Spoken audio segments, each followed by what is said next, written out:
Okay, one thing that the Dear Mama episode 5 really went into was an extensive amount of footage of the hospital scene in Las Vegas after Tupac was shot. After Tupac actually passed, or they took him off the life support or whatever it was, there was footage of Afeni leaving the hospital. She had what looked like security guards. Do you have any idea who those people were that were with her? Yeah, those were my security guards. So I just find it so funny. Did y'all see Gobi or any of the outlaws or anything around there? Yeah, everybody always on security detail or whatever up there. But no.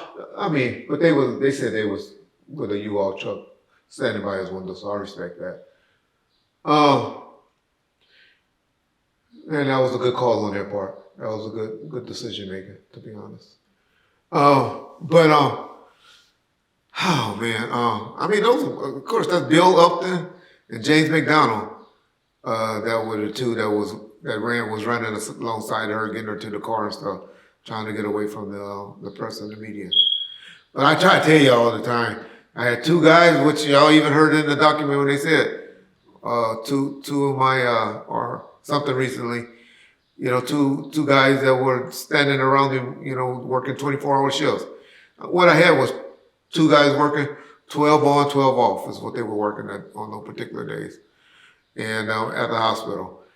And so I just always find it funny when people say Right Way was fired or Reggie was fired prior to that. But I know people will say, well, y'all was doing that for Death Row and all of that, whatever. If Tupac and them didn't care or didn't like or didn't want to be around, they wouldn't have been around.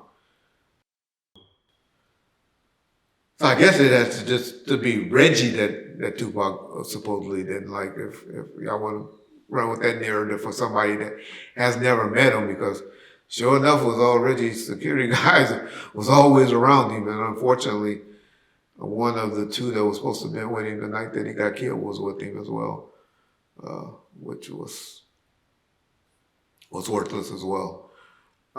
Even though I always give Frank a bad time, I always give him a hard time.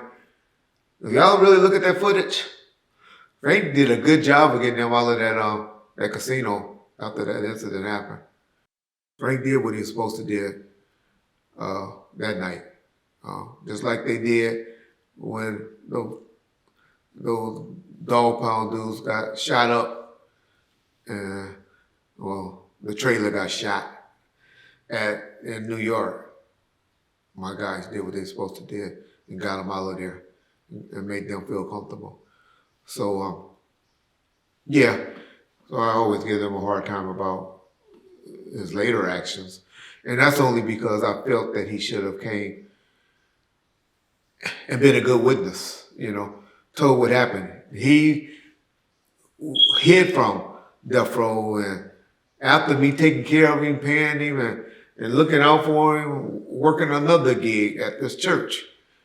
And this elected to be a federal informant versus doing his job, what he was supposed to do. Only reason I gave him a hard time. And then later hooking up with the white boys and telling lies. Ain't no problem with hooking up with white boys because I do it, right? John's a white man. But John don't sit up there and be helping me saying, you need to say this because this is going to help us sell the YouTube video today. And John just let me speak and let it go. He don't coach me or anything.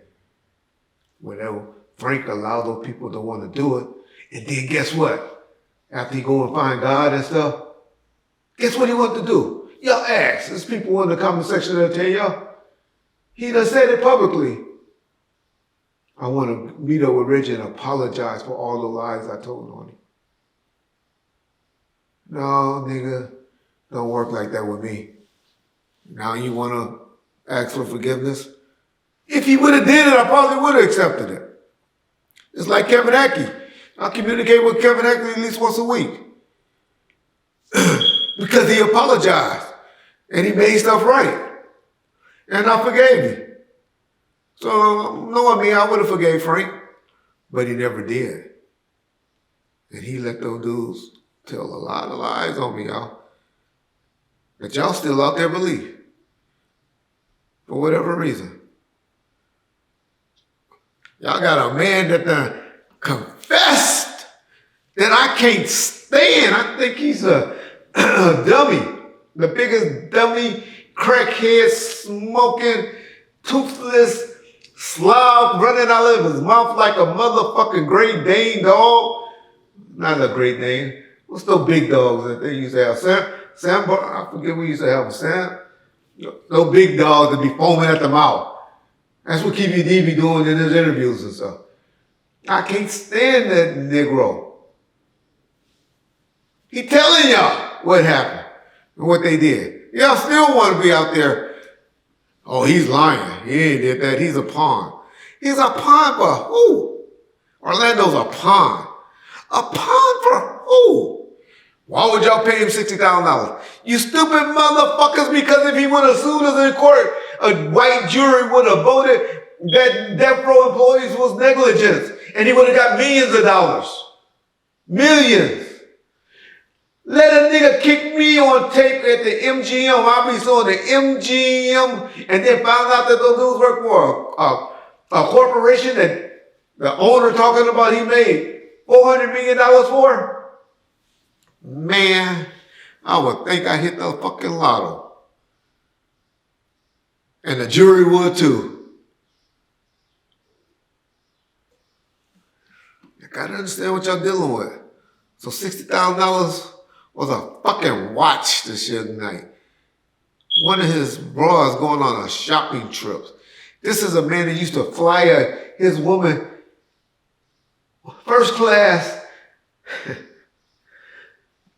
which tickets back then in Atlanta was $3,000 round trip, to get her hair done once a week. Because she liked this particular hairdresser. Money like that wasn't no object to that man at the time. So yeah, that's why he did that with no problem. Just explain the stuff y'all be talking about in the comment section. I could care less whether y'all believe it or not. Just so y'all know why. I'm just here to put out information because I do this 2 days a month for 4 hours total. What that take out of my life? To tell these stories.